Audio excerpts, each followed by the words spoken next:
prolongation de convention entre la Chambre de commerce, donc, qui est le concessionnaire de cette zone, et puis le syndicat Arboria, que je représente,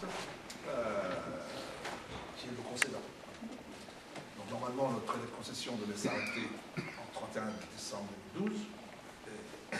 le Président a accepté de prolonger de 2 ans, sachant que dans 2 ans, normalement, toutes les communes du syndicat Arboria auront rejoint l'agglomération montaroise. Donc en fait, le syndicat Arboria, qui avait été créé avec des communes extérieures au district de l'époque, qui maintenant a été remplacé par l'agglomération, le syndicat Arboria va être, non pas absorbé, mais va être en fait en parallèle. Les mêmes communes seront à la fois dans l'agglo et dans le syndicat Arboria, donc le syndicat Arboria n'a plus lieu d'être. Tout simplement, c'est pas qu'il disparaît comme ça, c'est qu'il n'aura plus lieu d'être. L'agglo et l'agglomération est en compétence en développement économique. Voilà. Chose que n'avait pas le district de l'époque et que les élus de l'époque avaient refusé que le district prenne la compétence de développement économique pour créer une zone intéressante au pied de l'autoroute A77 qui était prévue. Moi, dès que j'ai eu connaissance de l'arrivée de l'autoroute A77, il est bien évident qu'avec la Chambre de commerce, on s'est interrogé. Et également Daniel Point, je ne vous dirai pas, puisque les 2 élus, c'était Daniel Point et moi-même, qui avons démarré cette zone avec la Chambre de commerce. Et ça, c'était avant 2000. Oui, oui. On a commencé à travailler ensemble en 97-98 pour signer en 2000 le traité de concession qui nous a amené à cette zone. Tout ça parce que moi, j'aurais souhaité une zone à l'époque, une zone districtale. La commune de Panne, évidemment, était bien trop petite. Elle est toute seule pour créer une zone d'une telle ampleur. Elle représente 100 hectares. Là, on est sur les 46 premiers hectares. De l'autre côté, c'est 56, donc ça fait plus de 100 hectares. La commune de Panne avait peut-être pas l'air assez solide pour démarrer. Par contre, le district à l'époque, je pense que si Jean-Pierre Leur était président du district à l'époque, j'étais en culotte courte. Merci pour moi. Il n'y aurait pas de syndicat Arboria, tout simplement, parce que ça aurait été le district qui aurait créé la zone. Voilà. Voilà la petite histoire. Oui, un petit mot pour nos amis de la presse. Au niveau de la Chambre, je suis ravi d'être là pour la prolongation de cette concession et qui est pour nous un pas important. On le voit de plus en plus sur le territoire. Lorsqu'une zone d'activité prend un développement, il est important d'avoir à côté des services, et en particulier des services d'accueil, des services d'hôtellerie, des services de Saint-Glory et tout.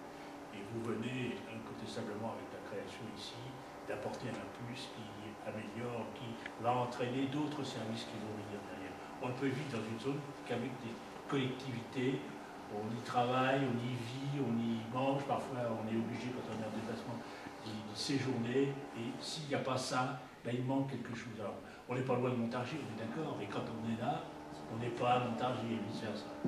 En plus, cette zone a connu un aspect extraordinaire, parce que je vous rappelle que Arboria, c'est une zone totalement végétalisée avec des arbres. Vous avez pu remarquer, le Président, vous avez approché pour cela, que maintenant il y a tout un aménagement qui a été fait de la plaine, là ici, avec de la culture bio, de l'herbe bio, etc.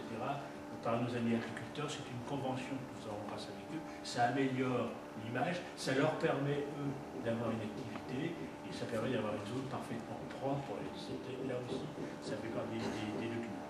Et puis, il faut saluer aussi les efforts qui ont été faits, tant par le député maire que par le président du syndicat, qui ont favorisé, le conseil général et nos amis d'Adel, qui ont favorisé à côté l'arrivée de géant ICT, qui est quand même une entreprise mondialement connue et qui est source de développement futur, nous pensons. Et là aussi, le fait d'avoir les uns les autres resserrer les rangs, d'être ensemble, permet de pouvoir avoir à l'horizon une zone d'activité. On pense toujours qu'au bout de 10 ans, c'est fini ces périodes-là. Une zone d'activité, c'est 20 ans pour qu'elle puisse avoir ses activités.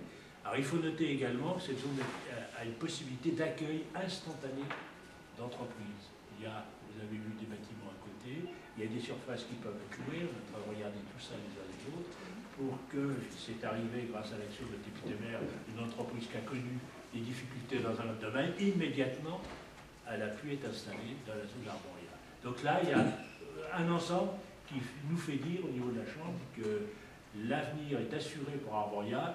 Bon, là, la conjoncture les uns les autres, mais de toute façon, on sait qu'on ne pourra plus rester dans des activités, dans des entreprises aujourd'hui, dans des locaux anciens. Il y a de nouvelles normes, il y a besoin, etc. Il y a un cadre, il y a tout ce qu'il faut ici.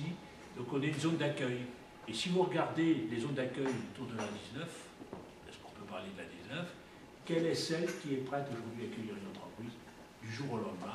C'est Arboria. Les autres ne sont pas encore, n'ont pas trouvé leur équilibre, n'ont pas encore, ou en sont encore aux opérations de structuration, et quel que soit le bout de la 19. Donc on est à côté de l'autoroute, à 77, connecté à la 19. On peut aller vers l'Allemagne, on peut aller vers l'Italie, on peut aller vers l'Espagne, on peut aller tout ça. On est à un carrefour. Ben, il faut que les gens se rendent compte de ce carrefour. Il est vrai qu'on est tous interpellés par les transferts de circulation.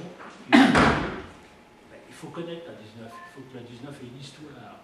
Mais la 19 apportera à la collectivité, avec la 77, apportera quelque chose de supplémentaire. Donc on est là, on est tous certains qu'on va réussir. Bon, il y a des périodes, bien sûr, alors on a eu tous les problèmes. Il ne faut pas s'inquiéter, on a connu les parties défoncées, on a connu toutes ces petites choses-là, c'est quelque chose qui s'arrange. Mais aujourd'hui, c'est une belle zone, mais je tiens à féliciter les audacieux du départ dont vous faites partie, cher président. Dont Daniel Point, et Daniel Point, qui ont permis de faire ce pari. On va signer maintenant, ce que vous voulez dire, cette convention, et vous allez en discuter qui est là. On en reprend pour 2 ans. On en reprend.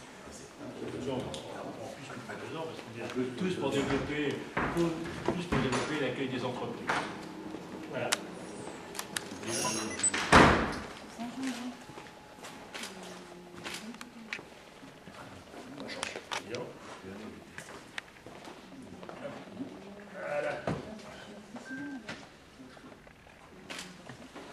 Voilà.